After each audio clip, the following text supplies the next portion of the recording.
O momento mais feliz da sua terça-feira não é quando você resolve um problema, mas quando chega aquela notificação no celular dizendo que o seu pedido saiu para a entrega. Você rasga a fita adesiva da caixa com a pressa de quem vai desenterrar um tesouro, tira o plástico bolha, segura o objeto novo por 30 segundos e pensa: e agora? Você abre a aba do navegador por puro tédio, e por algum motivo que nem a arqueologia moderna consegue explicar, o seu dedo já digita aquela mesma loja de sempre. Não porque você precise de alguma coisa. Não tem torneira pingando na sua casa, não tem lâmpada queimada, não tem sapato rasgado. A sua gaveta de meia está lá, fechada, cumprindo o papel dela. Mas você tá ali, rolando a página com o polegar no movimento meio zumbi, meio hipnotizado, olhando para uma batedeira vermelha que custa o equivalente a meio aluguel, pensando com um sorriso amarelo: oh, se eu comprar isso aqui, talvez a minha terça-feira mude de patamar. A gente vive numa época estranha em que o ato de comprar deixou de ser a solução de uma necessidade e virou um analgésico de bolso. É quase um tique nervoso digital. Você tá lá no meio da tarde, a luz do sol batendo na parede da sala, com aquela cara de que o dia estacionou, e o cérebro começa a dar sinal de pane. Falta estímulo, falta horizonte, falta aquela fagulha que faz a vida parecer interessante por 2 segundos. E aí o que a gente faz? Em vez de encarar o tédio de frente ou aceitar que tem dias que são simplesmente cinzas e chatos, a gente abre o aplicativo de compras como quem abre a porta de um refúgio. Repara no ritual. Não é sobre o objeto. É sobre o cardápio de opções.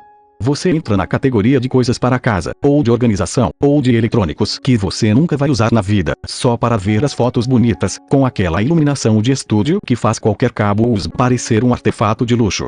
Tem algo profundamente reconfortante na ilusão de que a sua vida pode ser reorganizada através de uma aquisição. Se eu comprar aquele organizador de cabos de silicone, os meus problemas emocionais vão sumir? Provavelmente não. Mas por 30 segundos, enquanto o produto tá ali no grid da tela, a mente sussurra: se. É o reino do se. E se eu virar a pessoa que faz café coado com técnica de laboratório? E se eu for a pessoa que usa um suporte de notebook feito de bambu sustentável? A compra online ela vende, antes de mais nada, uma versão alternativa de quem você é. Ela vende a promessa de um upgrade de persona. O pacote que chega na portaria não é só um objeto de plástico vindo de um galpão a 500 quilômetros daqui. É a prova material de que você tomou uma decisão, de que algo está em movimento na sua rotina, de que o futuro existe e vai chegar em 3 dias úteis. O filósofo Byung-Chul Han fala muito sobre como a nossa sociedade transformou tudo em mercadoria, inclusive a nossa própria intimidade e o nosso tédio. Mas o buraco é um pouco mais embaixo no dia a dia. Não é só que o capitalismo colonizou o nosso desejo, isso é papo manjado. O que rola de verdade é que a gente terceirizou a nossa capacidade de esperar. A espera hoje em dia dói fisicamente. Ficar 10 minutos sem olhar para nenhuma tela dá uma coceira na palma da mão. E o consumo online é o casamento perfeito com essa nossa incapacidade crônica de tolerar o vácuo. Porque ele é rápido na largada e lento na chegada. Ele te dá a descarga de dopamina imediata no clique do botão de pagamento, aquele verdinho piscando, o Pix aprovado ou a notificação do cartão de crédito no celular, e depois te presenteia com o bônus da expectativa, o rastreio. O rastreio. Poucas coisas mobilizam tanto o cérebro contemporâneo quanto abrir o site da transportadora e ver que o pacote saiu do centro de distribuição da cidade vizinha. Você atualiza a página como se o entregador estivesse correndo uma maratona pessoal para salvar o seu dia. Saiu para a entrega pronto. A sua terça-feira ganhou um enredo. Agora você tem um propósito: estar em casa para receber a caixa. Você até olha para a campainha com mais simpatia. O problema é o pós-festa. É o dia seguinte. Ou melhor, é hora em que o entregador toca o interfone, você assina o recibo, sobe com a caixa de papelão selada com fita adesiva amarela, rasga o plástico bolha com os dentes porque a tesoura nunca tá por perto, tira o produto de dentro e sente aquele sopro leve de anticlímax.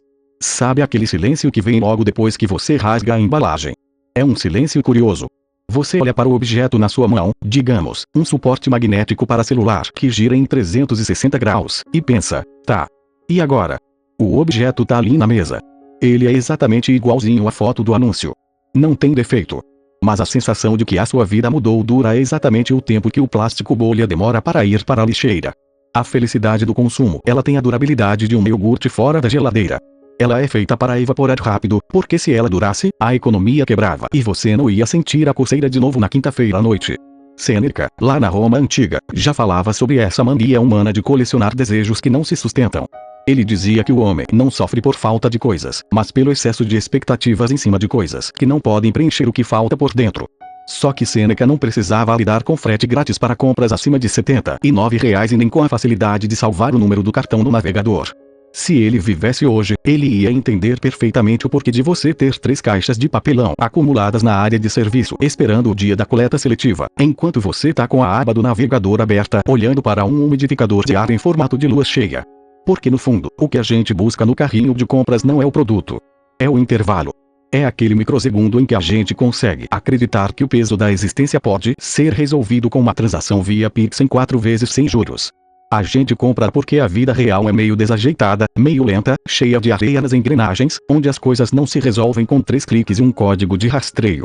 Na vida real, as conversas são difíceis, o cansaço acumula de um jeito que dormir não cura, e as respostas para as nossas pequenas aflições cotidianas simplesmente não vêm com selo de garantia de 1 ano. Então a gente delega para o mercado a tarefa de nos consolar. É um abraço de encomenda. Um carinho que vem de caminhão. E o pior de tudo é que a gente sabe. No fundo, enquanto o dedo tá ali escolhendo a cor do produto, se é preto fosco ou branco minimalista, tem uma voz lá no fundo da consciência dizendo: você não vai usar isso, cara. Vai ficar no fundo do armário, junto com a fritadeira sem óleo e com aquela forminha de gelo em formato de estrela da morte. Mas a gente abafa essa voz com o argumento supremo da nossa era: ah, mas tava na promoção ou eu mereço, eu trabalhei a semana inteira. Trabalhou. Todo mundo trabalha.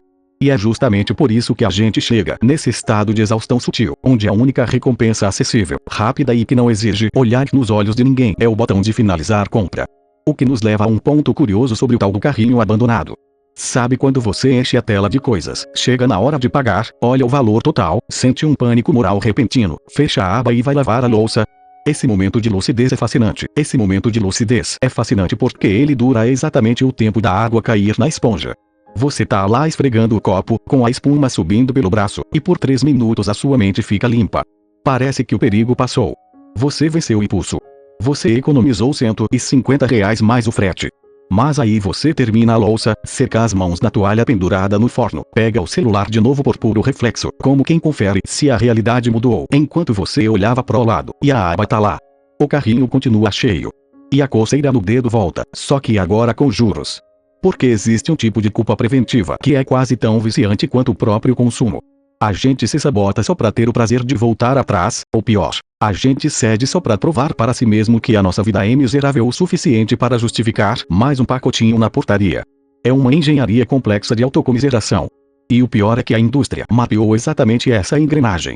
Eles sabem que o nosso ponto fraco não é a ambição, não é o luxo, não é a ostentação cafona de rede social. O nosso ponto fraco é o cansaço. É aquela sensação morna de que o dia passou e a única coisa concreta que aconteceu foi que você gastou oxigênio e produziu carbono. Aí você olha para a tela e pensa: preciso marcar presença no mundo.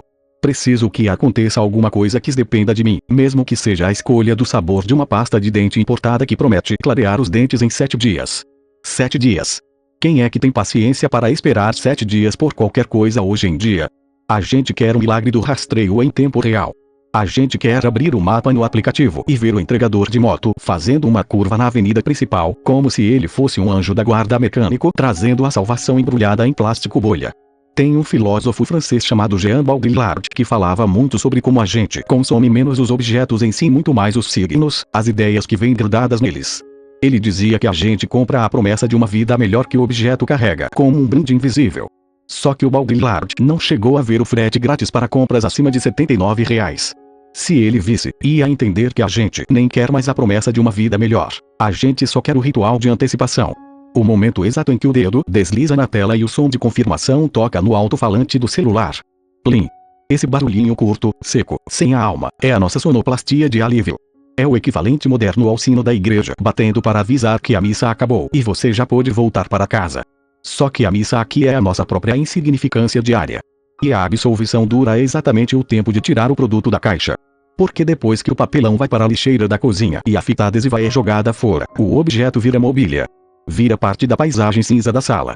Ele perde o halo mágico que tinha quando estava lá no navegador, flutuando em fundo branco com a etiqueta de desconto em vermelho neon. É por isso que a gente repete o ciclo na semana seguinte. Não porque a gente goste de acumular tralha, embora a gaveta de cabos e carregadores antigos diga o contrário, mas porque a gente precisa reviver a única faísca de novidade que restou acessível na nossa rotina cronometrada. A gente compra o futuro porque o presente tá meio sem graça, meio sem cor, meio parecendo com a terça-feira da semana passada. E no fim das contas, encarar essa nossa mania ridícula e fofa de tentar comprar a própria alegria não deveria servir pra gente se chicotear mais uma vez, como se a culpa fosse um traço de caráter imperdoável. Não é. É só o sintoma de quem tá tentando viver num mundo rápido demais com um coração que foi fabricado para o ritmo de uma caminhada na praça. Então, se o seu pacote chegar hoje e você abrir aquilo com uma ponta de vergonha por descobrir que comprou 3 potes organizadores de geladeira que você provavelmente não vai usar, tá tudo bem. Não precisa fingir que é um monstro consumista destruidor do planeta. Você é só uma pessoa cansada que queria um agrado. Só tenta lembrar, na próxima vez que o dedo coçar em cima do botão de finalizar, de olhar para a sua pia, para a sua sala, para as coisas que já estão juntando pó ali no canto. Elas já foram a solução dos seus problemas em algum momento do mês passado. E olha só, os problemas continuam aqui, firmes e fortes, rindo da nossa cara, esperando a próxima entrega. Mas pelo menos o entregador já decorou o seu nome. E às vezes, num mundo onde ninguém presta muita atenção na gente, até o entregador dizer boa tarde serve como um abraço. Respira fundo, fecha essa aba por hoje, deixa o carrinho quietinho. Aí vai ver a vida acontecer sem precisar rastrear o código de postagem. Ela tá meio esquisita, meio sem desconto, mas é a única que a gente tem. Se curtiu, deixa o like. E lembrando, eu não sou uma IA.